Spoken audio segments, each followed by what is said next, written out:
Welcome to the Wandering Tangent Podcast. I'm BJ. With me is Jeff.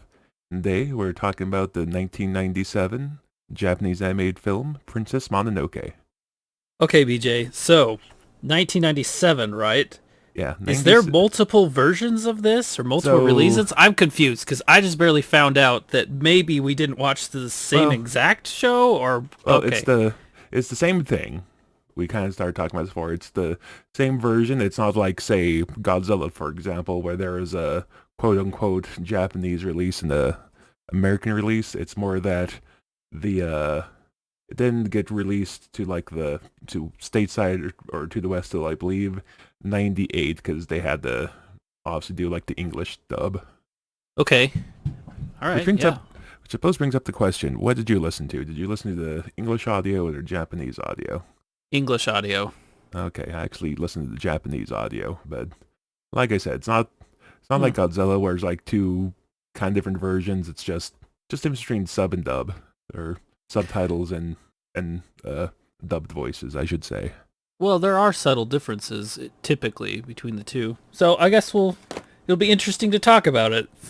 Well, I mean, Probably won't be that different, really. Yeah. no, yeah, no. It might be like a little bit of translation here or there, but it's not gonna be like wildly different plots or anything like that.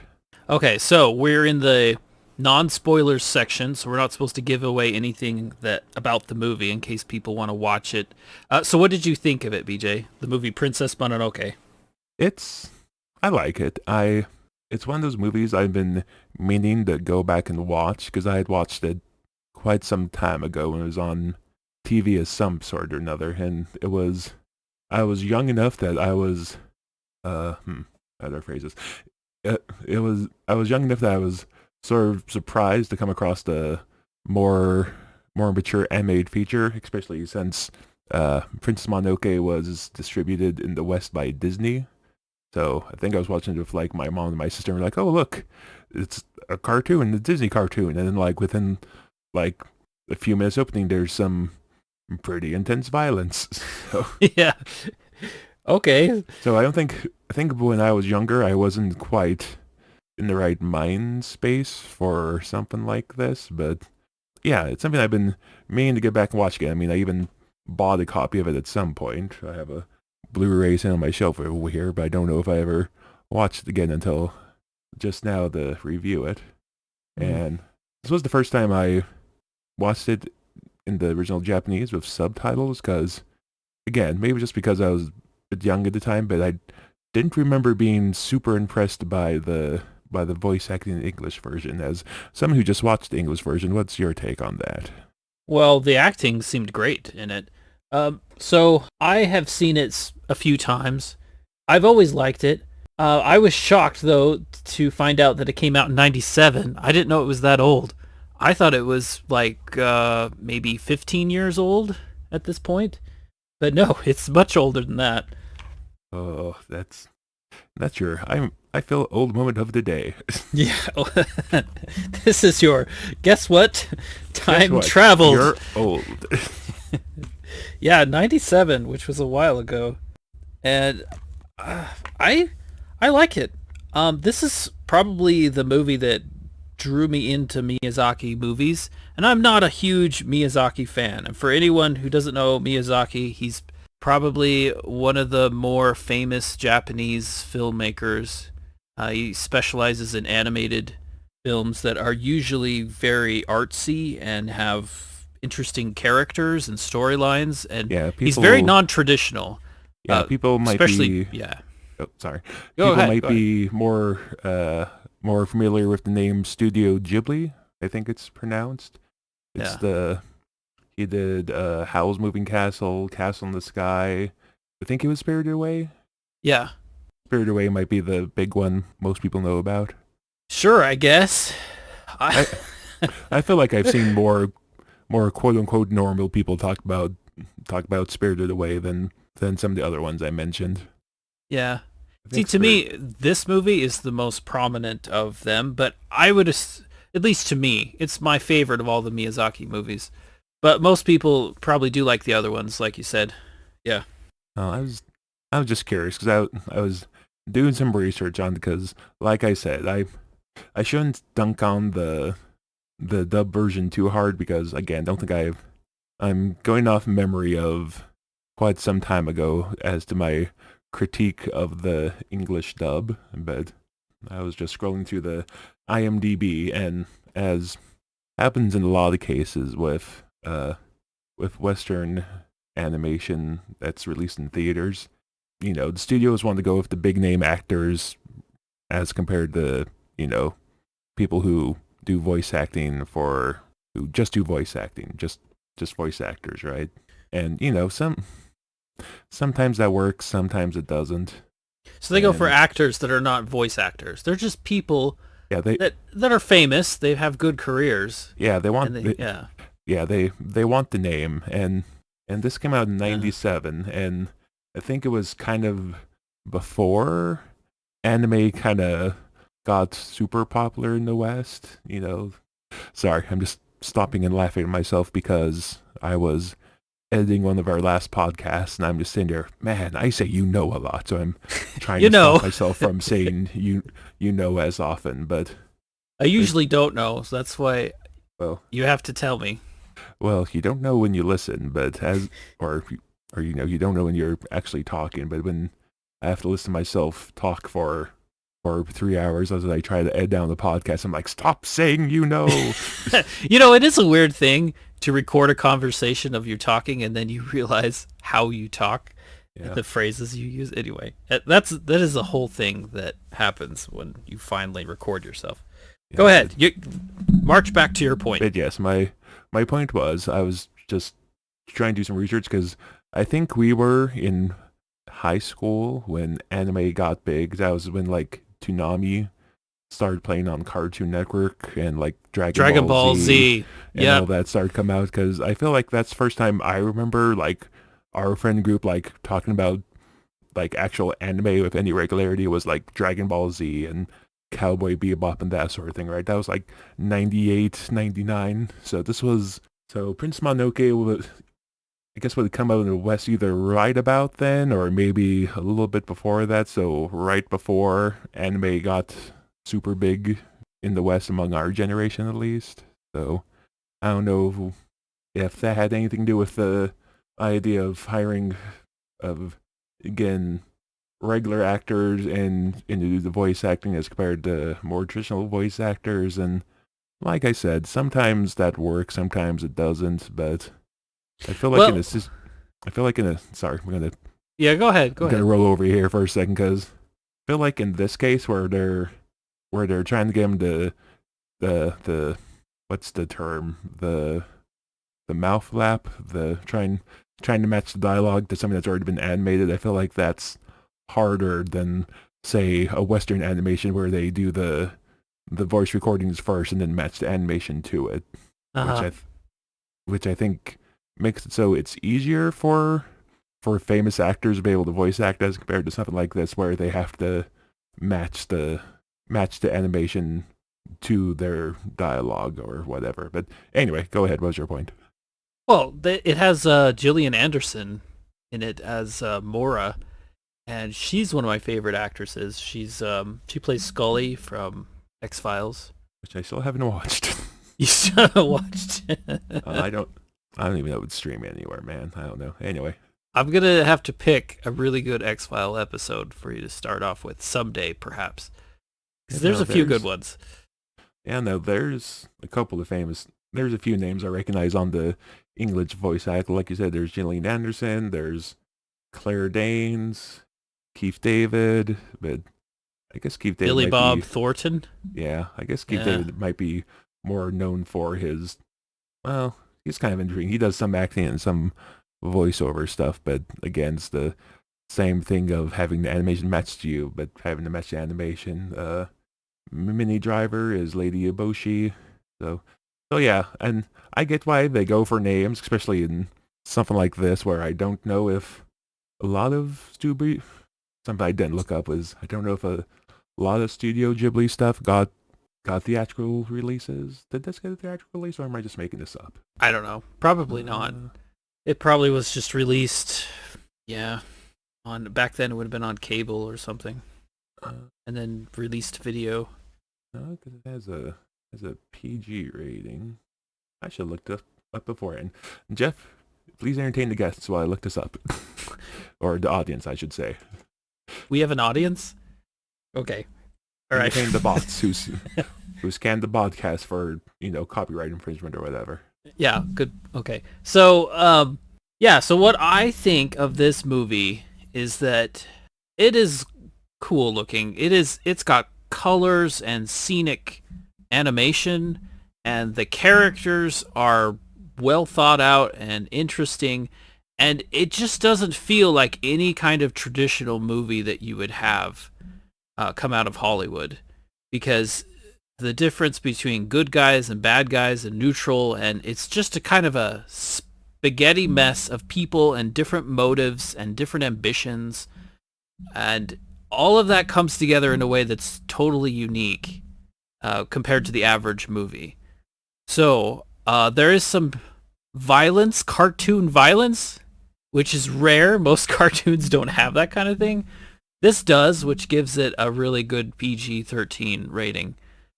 So if you like animation, Japanese animation, or if you're thinking of getting into it, this is a good movie to start off with, because the storyline, it's not super easy to follow, but it has a lot of interesting characters, interesting scenes, a lot of things are happening. And I personally, it keeps me entertained through the whole movie. It's got really good pacing, and yeah, so I would recommend it, especially if you're new to Japanese animation and you want to like dip your toe into something that is a good starting point. This is really good. And I'm not huge into Japanese stuff, even though I love Godzilla movies, and I do like some, but most anime doesn't really grip me and pull me in as much. But occasionally I'll find something that I'll really like, and this is an example of that. Okay, was that long enough? Okay, go ahead. Yeah, that was fine. I blabbed on as long as I could. Go ahead. Yeah, that makes sense. So I did my research. So yeah, it came out in a more worldwide release, and looks like 1999. So that was my mistake. I said 98 before, but it was 99. So yes, it did get a theatrical release outside Japan, and kind of hearing you talk about sort of the plot, how there's no insert good guy here, insert bad guy here. I think that might have been another thing that kind of turned me off when I was younger, because, I mean, don't get me wrong, even nowadays, I do prefer my good guys to be good and my bad guys to be bad, by and large, but at least in the last few years, I have gained more of a appreciation of sort of being shades of gray. But I also think this movie does a good job of doing shades of gray, or at least better than a lot of other media I've seen more recently, because it seems like usually when people try to do shades of gray, it's sort of, oh, everyone's crappy, so no one's good. And this one, it's everyone has a good point, so no one's really the bad guy. I have a lot to say suddenly, now that you've said that, but this is just generic about the good guy, bad guy type of film. And it's true. Most entertainment is that the story tells you who you should like and who you shouldn't like. So here's the good guy and here's the bad guy, and hopefully they show you why and don't just expect it. But it's very clear. And this movie came out a long time ago, at a time where Western audiences weren't into that kind of thing at all. And I think they've slowly grown into it to some extent. But it is possible to get it way wrong, because there's some shows where the characters just act so irrationally, and they want everyone to be a bad guy. So like one person betrays another person, and then they all start betraying each other, and then it kind of turns into a big mess.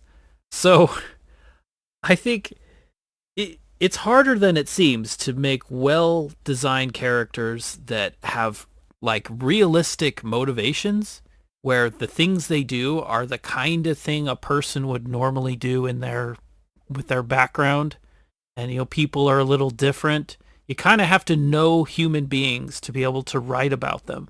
And I think a lot of shows just kind of throw in a bunch of drama junk and just to kind of make something kind of like what this movie is doing, where nobody's really a hero or a good guy, but it can get real messy, and it gets to the point where, yeah, there's no one to root for, which is, I think there's always Well, somebody in life that's a little bit better that well you could now, root for.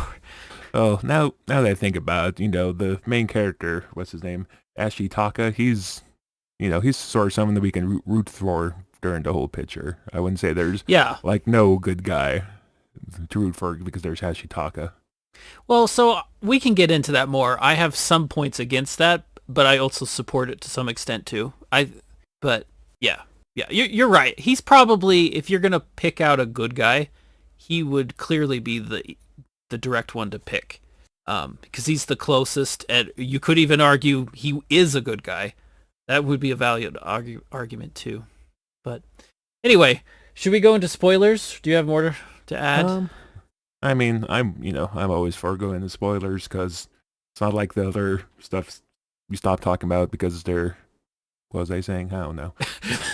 Yes, spoilers. Yes, because the thing is if you don't talk about spoilers, eventually you like slip up and you're like, oh yeah, and then this plot point. And, Yeah, no, might as well talk. Yeah, so there's a risk to it, so you might as well just abandon it right now. yeah, might as well just jump into spoilers. Yeah, so I recommend it. You recommend it. That's what you wanted to hear. No one spoilers. You can stop listening now. It's not for kids though. No. Not little kids. No, Not it really. is in fact PG-13. Parental discretion is in fact advised. Yeah. Okay, spoilers are now Spoilers. Okay, so on a rampage. Go ahead. So, kind of on the subject still of the shades of gray morality, what kind of makes this movie interesting is that it manages to do shades of gray morality while being environmental, or that sort of environmental message, because, usually, when you have media with an environmental message, you end up with something like Captain Planet or Fern Gully or Avatar, where obviously the people exploiting nature, they're the bad guys. Full stop. Yeah, but this movie is a little different from that, I would think. Yeah. Yeah, because, and I didn't review anyone else's philosophy on this. I didn't listen to any other podcasts and get their opinion of what they think it is, because I really wanted to watch it and come up with my own interpretation. But it seems like you could go in that side of things and say this is an environmental film about preserve the environment and don't fight against it. And the people fighting against the environment are not really bad people. They're just trying to make a living and to defend what they have. Yeah, it's kind of funny because after I watched it last night while I was diving for more information, I got on Wikipedia and, they have a little themes list. And in like the first themes thing, like the very first people they say is like, oh, it's clearly an environmental message and blah, blah, blah, yakety A lot of people think that, yeah. Save the trees. But later on they talk to other people like, yeah, it's a movie that preaches a more balanced approach of, there's a give and take of existing with nature rather than just, go hug a tree. Okay, and I heard other people say that this is an environmental morality storyline to help people learn about preserving the environment too. But when I watch it, I don't see much of the environmental side of this, to be honest. And it is there. I'm not saying it doesn't exist, because it is pretty obvious. But when I watched it, it was more like different people / creatures, people with different points of view and different backgrounds and even different species. All of them want something that is the same. They want preservation. They want success. They want their way of life to go on and not be destroyed or to go into decline. Everyone wants that. The wolves want that. The humans at Irontown want that. The samurai want it. And everyone's a little greedy for wanting that. And this movie is how they're all coming together and they're fighting over the scraps at the table. And there's not enough scraps for everyone. So to me, it's that. Like the wolf, you might think, hey, these spirit animals, they're preserving the forest and they're fighting to preserve that, and they're good because of that, which is a good argument. But the humans are also trying to survive too, and the two are clashing. Like one world cannot live while the other one also lives. Their needs overlap, so they're fighting each other. And to me, Ishitaka is at the middle of all this competition, and he's saying we need to somehow stop the act of grabbing and stealing and fighting over things. We need to stop the violence in it all. And that's what Ishitaka is trying to do, but he's not all that successful at his endeavors. Go ahead. Well, Ashitaka is, he's literally sent on the quest because at the beginning of the movie he gets cursed while finding the boar's god, right? The boar demon, I guess it is at that point. Defending his village. Yeah. Yeah, and he's told to go out and something. I forget exactly what the wise woman tells him to do, but he's told to go find the mystery behind the thing that turned this boar into a demon. Yeah. Try to figure out, but he is specifically told to see without hate. Yeah. Yep. So, and that's where his point in the storyline comes in, because everyone is clouded with hate. Everyone. Yeah. And the monster goopy goo that gets into his arm, because the creature infects him with this. And that's almost like representing, I guess, hate, revenge, something like that. But it's really just, in the storyline, it's literally just like a sickness, or a curse, rather. It's some curse. Yeah, it almost like represents hatred of some kind, or like vengefulness. But yeah, they talk about how in a couple times in the movie, some of the more powerful animal spirits, animal gods, whatever you want to call them, get shot, and they say that the lead balls are poisoning them, but at the same time they don't really become the big weird wormy corrupted demon things until they let the hate overcome you. Let it flow through you. Like your emotions somehow interact with this curse. Yeah. Because it turns you into a demon. And when you're a demon, apparently you can like kick butt and destroy things. So like it makes you more powerful too. Because Ishitaka, when he starts to get annoyed with somebody, like his curse starts to get stronger, and then he can thrash people down or fight back really well. Like he goes Super Saiyan. But I know I keep kind of coming back to this point, but I found it interesting because in sort of a traditional storytelling sense, like in a lot of the ways they frame Lady Eboshi, they kind of give her the bad guy shots, like I said, again, I'm going to keep talking about that. You know. If I stop talking about it, I won't say as often, but here we are. Anyway, they show shots of her like backlit by the burning forest or what have you when she comes and saves the original town after the boars attack them because they start trying to mine on the mountain and whatnot. So sort of in that sense, they kind of frame Lady Eboshi as the bad guy, but at the same time, they also frame her at the same time, they show the first time you see Lady Eboshi is she's in the rain with her men on just an absolutely terrible supply run, and she's leading the defense against the wolves attacking it's basically a food run for Irontown, right? Exactly. Yeah, she's trying to feed her people, and the wolves are attacking them. Yeah. And she's there saving her people and being a leader too. And she's built. She's had this, we don't know much about her backstory, but we know that she came to Irontown and it was this small mining settlement, and she took over and was able to use the profits from that to like free women from brothels. So all these enslaved, oppressed women were purchased, like the brothels were purchased so that all these women could be freed and come to Irontown, where they could go and work and nobody could boss them around. So she's kind of a liberator. Yeah, she has the girls that she freed from the brothels. She has, she has a bunch of, sort of her gun makers are like literal lepers, right? Yeah, they're lepers, rejected by everyone except Lady Eboshi, who gives them a home and gives them something to do. It's a And very industrious little town they have where everybody's busy working. yeah, and even the men of the town, they don't serve Lady Boshi because of fear. They serve her, and everyone in the town is supremely loyal to her because they respect her. Exactly. And the scenes where she's speaking, they have her come in and then she delivers lines. And as soon as she does that, all the townspeople like hush the moment she speaks. And they look intently and they're very quiet. You can tell that's like when somebody's respected a lot and it's not because they're just the meanest person in the room, but like people have great respect for their leadership and their devotion.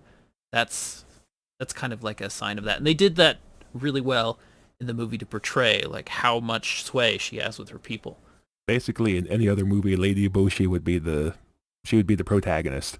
Yeah, she would. Yep. And in this situation, like I mentioned earlier, like these every hero is also a villain from the other side. Yeah, because yes, she's clear kind the forest, the mine iron, but it's to keep her people safe. And obviously, there's this other lord who's trying to conquer her Yeah. because sort of the first well, I guess it's not the first action piece because the first action piece is Ashitaka fighting the demon boar, but sort of the first time you see, I guess, some real intense violence is Yeah, it's like Ashitaka. He sort of stumbles across the town being attacked by samurai, mhm. and that's when limbs and heads start flying off. Yeah. Okay, and it's pretty cool violent scenes. Like I'm not super into violent movies, but occasionally a movie gets the violence right and they make it very dramatic and very poignant to the story. And I think this does well. Like the scenes are very well um everything is just very well placed. So it's quite an interesting scene and it helps establish some things with Ashitaka's curse as well. Because his curse, as soon as he fights back against something, it's hard for him to control himself when he's angry because of his curse, which is kind of like normal to anger. When you're angry, you're not really in that much control. But yeah, and all the violence in that scene, I think it adds a lot to the story. So we talked about Lady Eboshi a lot. I guess we should talk about the other side of the coin here in the form of the animal spirits, animal gods, and San. Is that her name? San? Yes. I don't know. I think it's San. It's Something like Princess that. Mononoke. That's like her Oh, title they, or her oh, big they, name that she's famous for. It's Princess oh, they actually only Mononoke. call her that like once, don't they? Yeah, I guess so. That's kind of like her legendary name, Princess Mononoke, but then her actual name is San. And apparently she was left as a baby. Like Yeah, the wolves were attacking a group of humans because wolves attack humans, and then because humans go into their forest, they're territorial, and so they ran away and left their baby in front of the wolf as like I guess a sacrifice to help them run away, I yeah, suppose, yeah. or I don't something. yeah I don't know what they don't like it's translated to in the dub, but at least in the subtitled version I watched, the big wolf, Moro, Yeah, says Moro. that says that she attacked San's parents because they were defiling the forest, and the parents threw the baby like at her feet and fled for their lives. But instead of killing the kid, she raised it as her own. So I don't know. I assume that's about what God said Yeah, yeah, it's the same. in the English version. Yeah, apparently the animals are intelligent and they can communicate, and they don't like humans, and there's different animals. There's and you could call them like gods or spirit animals kind of a thing. I don't know if I completely understand it all, but there's the wolf, which is Morrow, and then there's a whole bunch of primates, like apes. They go around planting trees. Yeah, Um, yeah. They don't really touch on the apes too much. They only appear a couple of times. yeah, and then there's a huge tribe of boars, and they're intelligent, so they can talk. Um, and then, yeah, Well, if I'm remembering right, I think the idea is that Lady Eboshi wants to take out the forest spirit, sort of the quasi leader of the spirit animals. I say quasi because it doesn't really do much leading. It just kind of appears as like a force of nature a couple of times. So I think the idea is that if she kills the forest spirit, or as she removes portions of the forest, the animals themselves will kind of turn into more. They'll become smaller and not as intelligent because during a scene with the second giant boar that uh oh what's his name, Otoko or something like that, he he says as he's sort of leading his boar army herd, don't know what you call a group of boars, a flock his of boars, a flock, a flock of boars, I a don't know. clan of boars. Yeah, as he as he's leading his boars to attack Irontown, he's talking to Morrow and he's talking about how a lot of his boars are smaller and stupider than they were. So like Yeah, the magic. they're like So growing less in intelligence. They're losing yeah, their intelligence. so so his whole thing is that he wants to attack the humans in one last blaze of glory rather than just kind of fade away and just become animals, I guess, You have was this his thing. reoccurring theme that all these different groups have one major problem, and that is that decline is right there in front of them. They're all seemingly to decline. And what they want to do is get back to growing stronger instead of declining. And Irontown is increasing in prosperity. They're doing well. The other groups are not doing as well. All the different spirit animal groups, or whatever you call them, like the boars, are declining. The wolves are struggling to survive. The forest is losing because Irontown is getting stronger. And yeah, so it's this. There's a lot of like, we're not doing well, we're declining. Even Ishitaka's home village is in decline. They don't have a very good birth rate. Like the population's growing older, and they're just struggling to survive and to keep their group together. There's a whole lot of that, which I think Uh, is the reason why people are so desperate. Everybody's so desperate in this movie to make something happen. Irontown initially seems like it's doing well, but it also seems like it's in trouble because outside of just trying to survive against the forces of nature attacking it, you know, it's obviously being endangered by the samurai forces because later on in the movie, as soon as a large as soon as the fighting force from Irontown leaves the town, it immediately gets attacked by the samurai. So Yeah, and there's something interesting about that because it's like the moment you try to fix one problem, another problem shows up anyway. And yeah, there's always something going wrong that's hard to deal with. Everybody in this movie has problems, and, yeah, so and they're in abundance. yeah, so it's not like the folks in Irontown are trying to plunder natural resources just to get rich. It's because they need the iron to to Well, keep to make a themselves, living. yeah, to make a living, to keep themselves solvent so that this lord threatening them can't just walk up and attack them. hmm Yeah, but they're not farmers. They don't have a lot of land. So they make their living by going outside of their fortress and harvesting iron from the sand or from the forest. And they usually strip it off of the ground and pack everything and bring it back and then melt it down within their forest, which means they have to go and get food and come back. Yeah, it's a tricky thing that they have to do to survive and to be prosperous. And they're even though they're struggling, they have some success. They've got iron and it's very valuable and the samurai want to come and take it, which means as soon as you have success, then you've got somebody there ready to take away your success and own it. Yeah. So basically, what we've been saying for the last half hour is that it's basically what we said at the very beginning is this movie does a really good job of sort of casting the forces against each other and not straight up saying these are the good guys, these are the bad guys. Here's who you should root for, and Yeah. that's So and yeah.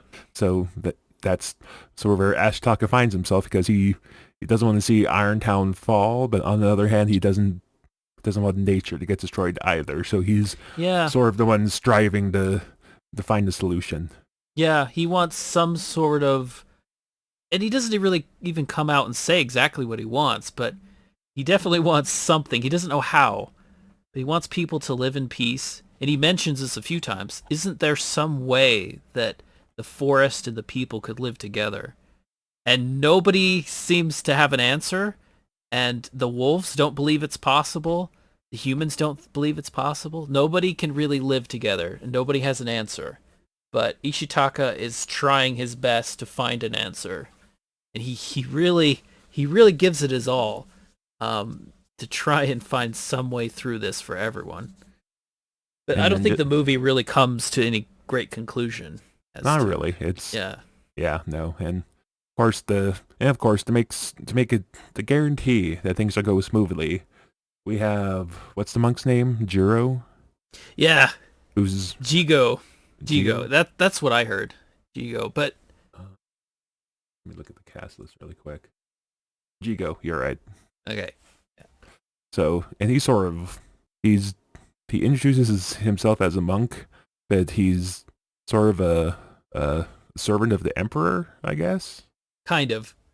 I mean, yes, but at the same time, he's just somebody who just wants to earn profit and make money. He's very greedy, but at the same time, he's very good at talking to people, and he's very practical.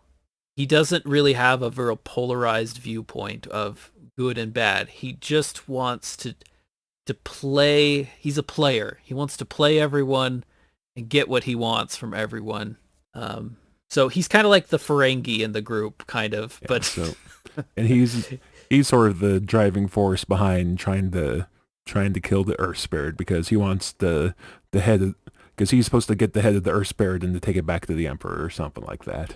yeah, because the Emperor believes that if this Earth Spirit or Forest Spirit Wood is Spirit, killed, whatever. Yeah. yeah, whatever. If they manage to kill it and take its head back to the Emperor, it'll give him immortality, which is what the Emperor wants. Above all things, is to live forever. Of course, what other things do emperors want, really? They just want to live forever. Hmm. Yeah, they've got all the best stuff. They just want to live forever with all their cool stuff. That's all. I don't have anything else to say to that. Yeah, It's just- yeah, no, it's yeah.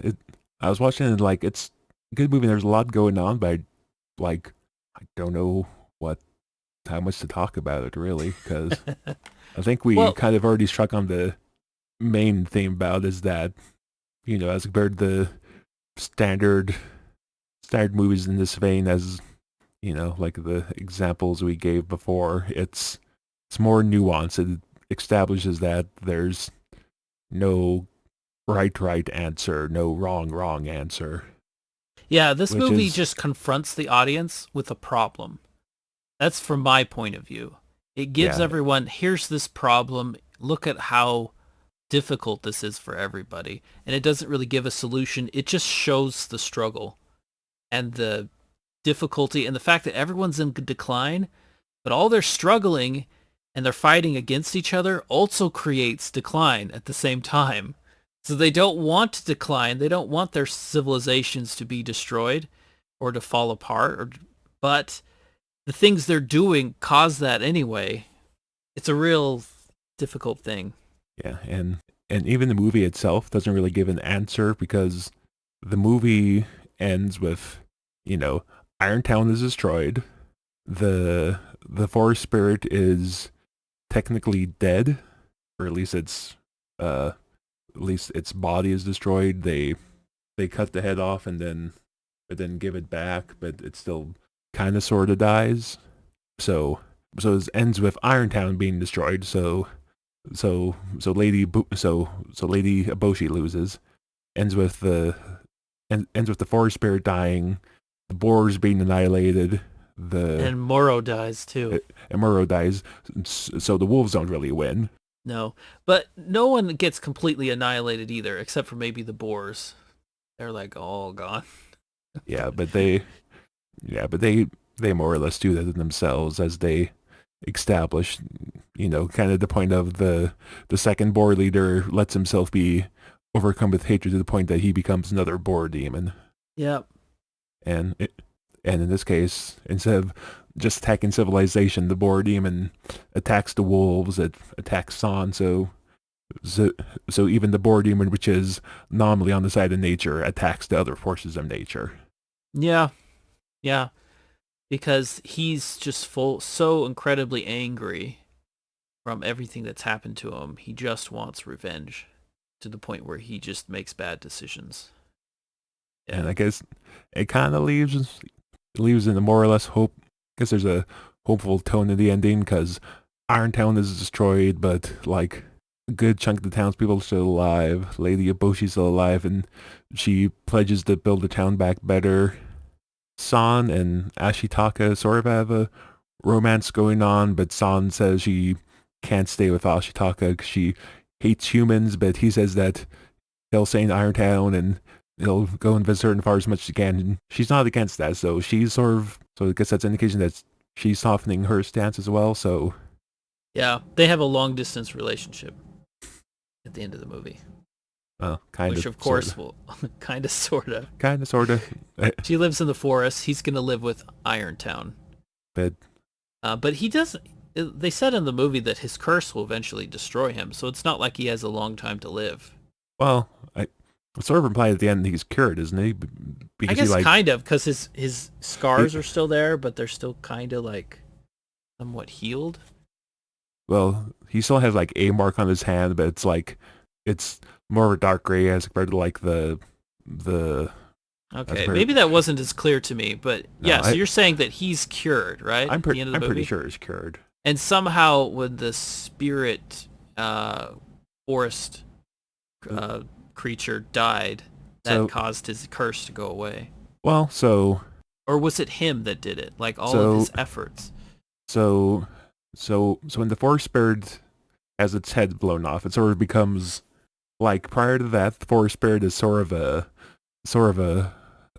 force of life and death, but when its head gets off, it just kind of becomes a force of death. That's when it like destroys the forest. It destroys Irontown, but after San and Ashitaka get the head back and offered the forest spirit its head back, as the forest spirit takes its head back and still kind of dissolves, it does the whole thing where it like brings the forest back to life or whatever, or what have you. So I think that's the point where his curse gets lifted is during the revitalization. Okay. At least that's how I read it, and that's what the Wikipedia article says. Well, then it must be true. Wikipedia understands this movie way better than we do. Well, because at the same time in the movie itself, as Ashitaka and San, they're like trying to give the forest spirit its head back as it's like sort of lands on them. It seems like San kind of gets cursed too. At least she gets like the same purple markings that Ashitaka does, and then at the end she doesn't have it anymore. So yeah, I'm saying they're cured. Okay. All right. Yeah. So why is this movie called Princess Mononoke? There are so many different characters. She's only one of them. But the movie's titled after her, which means this story really is very central to her. At least that's what I would think. You name a movie after it's probably its most central point, usually. So what do you think? Why is it named Princess Mononoke? So I'm already on the Wikipedia article, so I'll that's okay. Go ahead. So according to Wikipedia, the term Mononoke is not a name, but rather it's a Japanese word for a supernatural, shape-shifting being that possesses people and causes suffering, disease, and death. Oh, okay. Which still doesn't really answer it, I guess. But But that's her, right? San yeah, is Princess Mononoke. yeah, Um, it, that's why the citizens of Irontown refer to her yeah, they give her a bad as name. that. Yeah, yeah, Yeah, it's a that's derogatory. It's not derogatory, but it's like you name her. She's well, basically like a beast. She's part wolf, part human, even though she's not literally like that. But well, she I think, lives with the wolves. I think a Probably lot of doesn't ever bathe.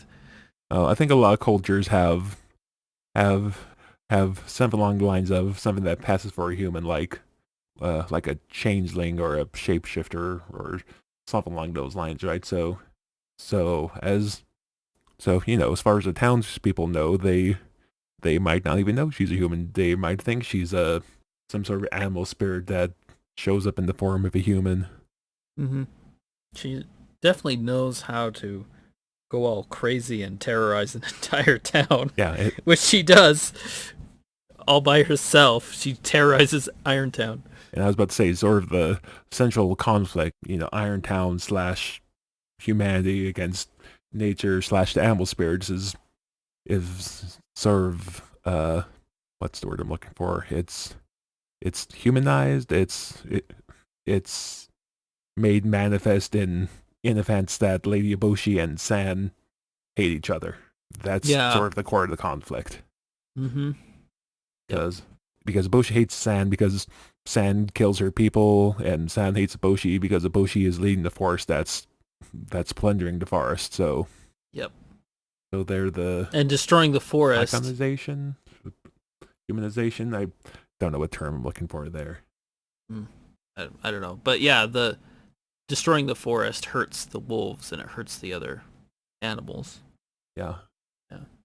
So they're fighting for their territory, Yeah. fighting for the thing that sustains them. Yeah. So it's like you have the humans, then you have the animals, and then Jigo is he's kind of like people are fighting for noble causes of survival, and he's all about greed. Oh. He's so you do have that's one of the things I like. I like the differences.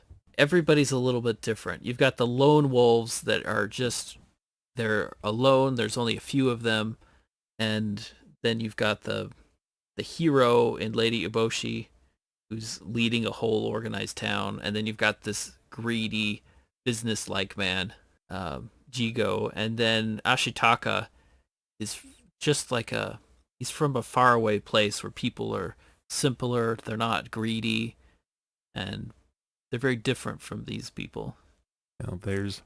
There's basically two sides, and then there's two outsiders. You got Irontown, you got the animal spirits. You have Ashitaka, who comes in as the outsider who wants to mediate, and then you have Jigo, who comes in as the outsider who's there to make a profit off the conflict. Yeah, to cause trouble and to take advantage of people. Yep. Yeah. So Yeah, there's a lot there. so I guess Jigo's the bad guy. I don't know.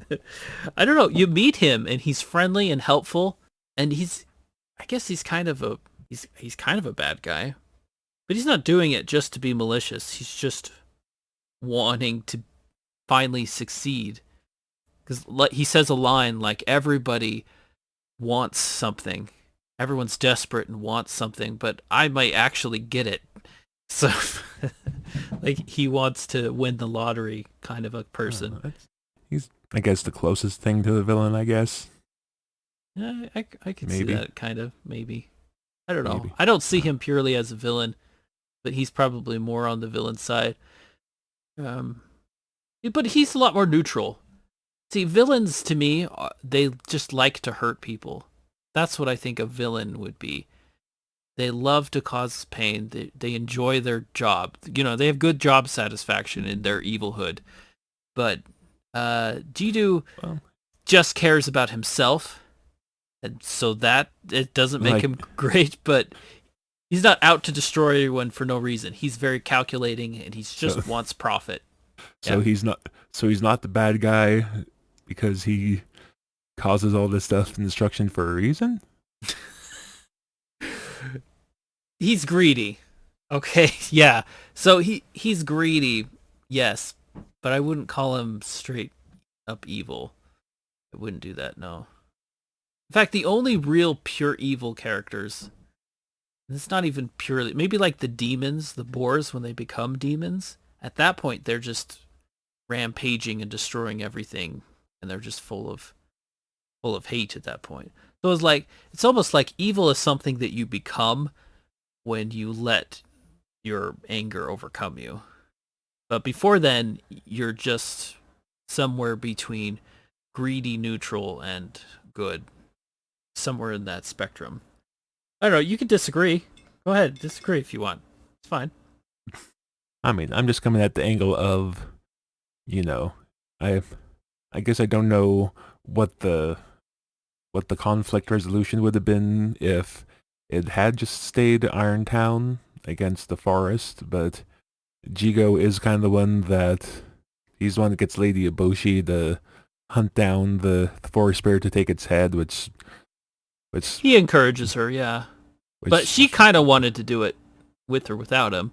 But he uh, makes it more easier and possible, right? yeah, Because they team up together. true.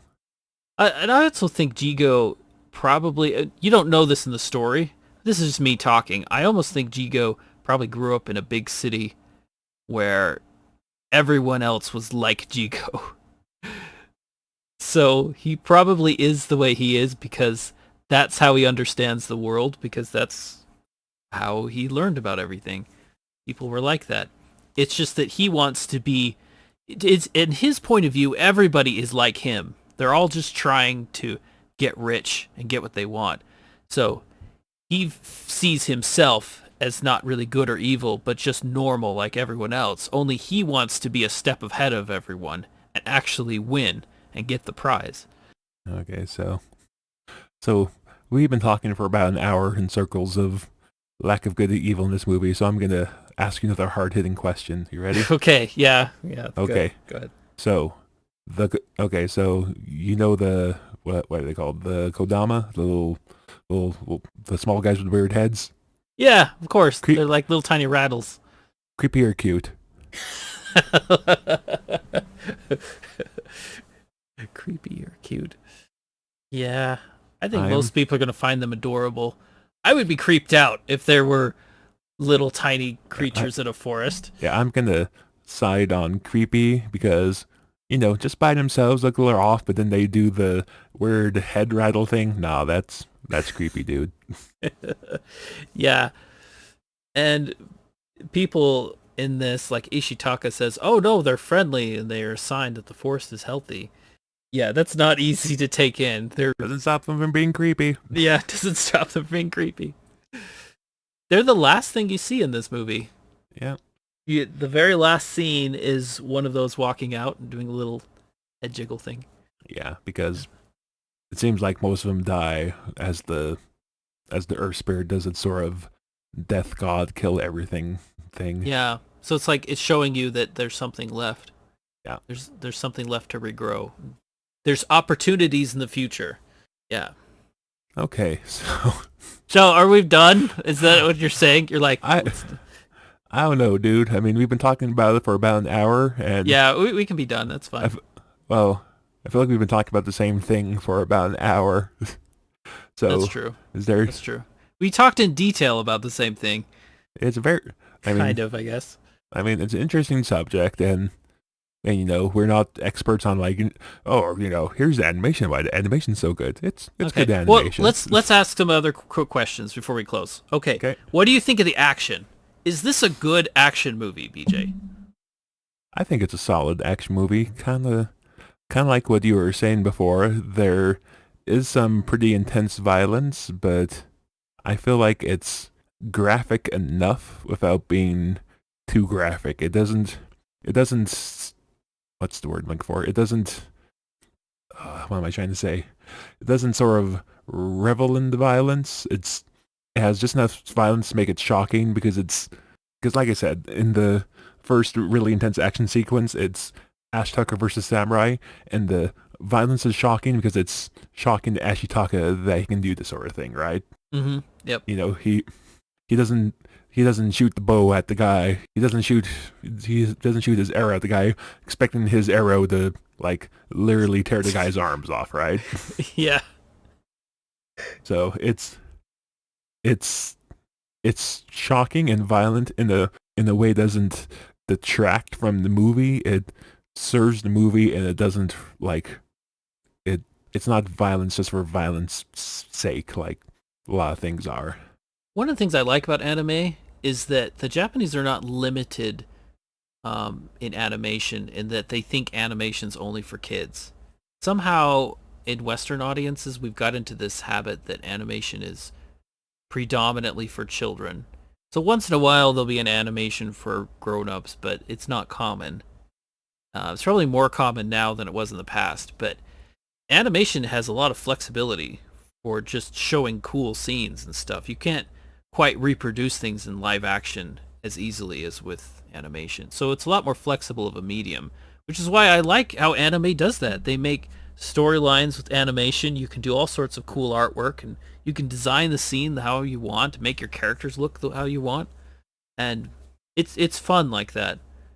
Um, Yeah. Despite how Disney keeps trying to make all its animated classics into live action, sometimes animated will can do things that live action can't, even with modern CGI. yeah, and So what stop is doing this? it, Disney, for crying out Yeah, loud. stop doing it. Miyazaki, I don't know what it is, but he's just really good with how he plans out his scenes, and he's just visually, his movies are visually awesome. All of them are. Um yeah, this movie too. The everything, the placement of people, it reminds me of like the Seven Samurai, that old movie. People were just placed in that shot in just an amazing way, and the scenery and everything. It's really well done. Yeah. So, next question. Mhm. There's also romance in this movie. Is this a good romance movie? Because Ishitaka and San kind of have kind of a friendship, kind of a thing going, maybe more of a thing, but I not. I don't know. mean, as far as like romance goes, I would say not really, but you know, I can sort of hand wave it away as both Ashitaka and San are both pretty young people, so I don't know. Maybe it's sort of a puppy love kind of thing Yeah. because it They're doesn't really very go different, anywhere. but they kind of like each other. You get that Ishitaka likes San, that he likes her. I mean, she's good at spitting blood out of her mouth after sucking the blood out of a wolf, so she's interesting. Um, yeah, but I don't know. Well, They she kind of go into it a little bit, but in the end, they're just too different. So they kind of drift apart again. But I think well, they develop like a close relationship to some extent. though he saves her, she saves him, so Yeah. he gets her out of Irontown alive, and she treats the she treats the wounds he takes as as he saves her. So Yeah. they Now, yeah, go ahead. Go ahead. oh yeah, I was say they imply there's a relationship, and they imply there's a relationship, but again, it's a movie without many resolutions, so it doesn't Yeah. really resolve it. Yeah. True. True. True. And I say Okay. that say like it's a bad thing, but like I said, that's this movie goes not having a solid resolution works. I think Yeah, I would agree with that. Um, it yeah. wouldn't be. It's not. It's not something that will work in every instance, but think in a movie where sort of everything is like as the conflict itself is sort of nebulous, it makes sense that the resolution is also rather nebulous. Okay. So you've probably watched it several times, but when you first watched this movie, did the storyline surprise you at all? Were there lots of what do you call it, like twists or anything in the plot that I mean, the first time I like watched it, that? I was pretty young, so I kind of touched on it before. I think I was pretty young, so I was probably expecting because like you said, I was expecting, oh, it's a cartoon, so it's going to be, cut and dry, black and white. So I think I had a hard time watching it the first time I saw it because I, when you're young, you're used to black and white, the good guys win, the end. And in this movie, you don't get that really. No, yeah, you have to learn to live without it in this movie. Yeah, like I think I said before, I'm usually not a fan of shades of gray alignment stuff, but I think this movie is an example of how to do that right. I agree. And if some people want to say, look, this is a strong environmental film, I'm fine with that interpretation, but I personally view it differently. If anything, it's showing how, if you were to make it into an environmental film, it shows you how complicated it is. Yeah, Because people are trying to survive. They're creating that problem, but they had a problem originally too. So it's almost like you're trading one problem for the next problem. And it shows you all that complicated mess of that whole thing. yeah, Yeah. yeah. If you want to call it an environmental movie, I suppose you could, but it's a good way of trying to deliver that message because most time you get an environmental movie, you get the stuff I talked about before. You get stuff like Captain Planet, you get stuff like Yeah. Fern Gully, you get stuff Good like and bad. Avatar, Yeah. Cut and Dry, you know, people bad, nature good. Exactly. That's it. You have the arrogant people trying to destroy nature just because, or for greed, and they have all the normal evil person tropes. And then you have good, which is innocent and yeah, I all I that. suppose as a disclaimer, I should probably add I haven't actually seen Avatar, but You haven't seen Avatar? nah. Okay. Well, you've seen But Ferngully, right? yeah, I think back it's when the I was same. I saw it back when It's I the was same younger. Like, movie. oh, this is a fun little movie. And then I think I watched like clips of it on YouTube. I'm like, holy crap, this is heavy-handed. Don't Yeah. even get me started on Captain Planet, dude. I used to love Captain Planet as a kid. Now you go back watching, I did too. You're like, huh? Well, yeah. I don't know. I'm a bad guy and I am printing paper and throwing it on the ground because I'm evil. I could recycle it, but I'm just going to litter instead. Mwahaha. There are people who are like that.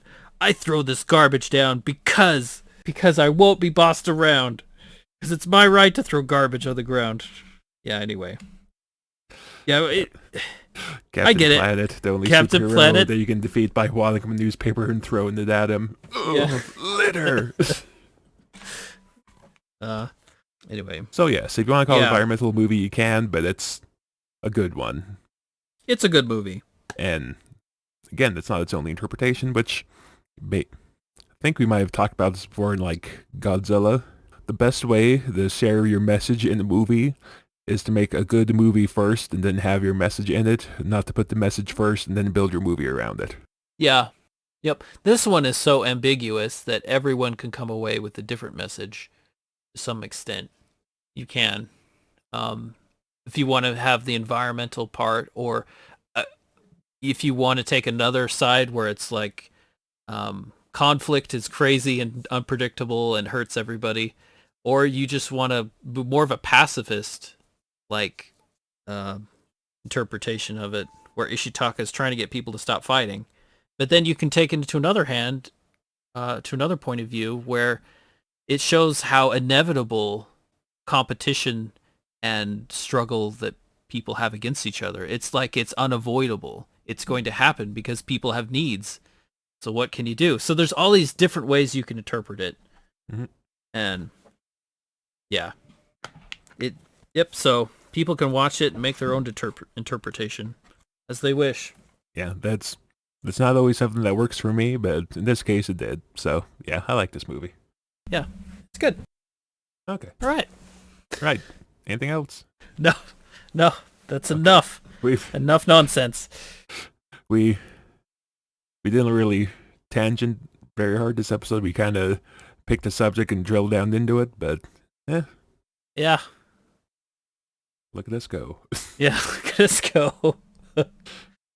Is this podcast everything you thought it would be? Um, honestly, I didn't really know what we were going to talk about with this one.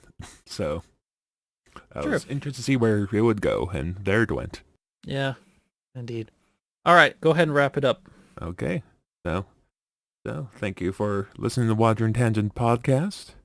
I'm BJ, with me was Jeff, and we'll see you next time around.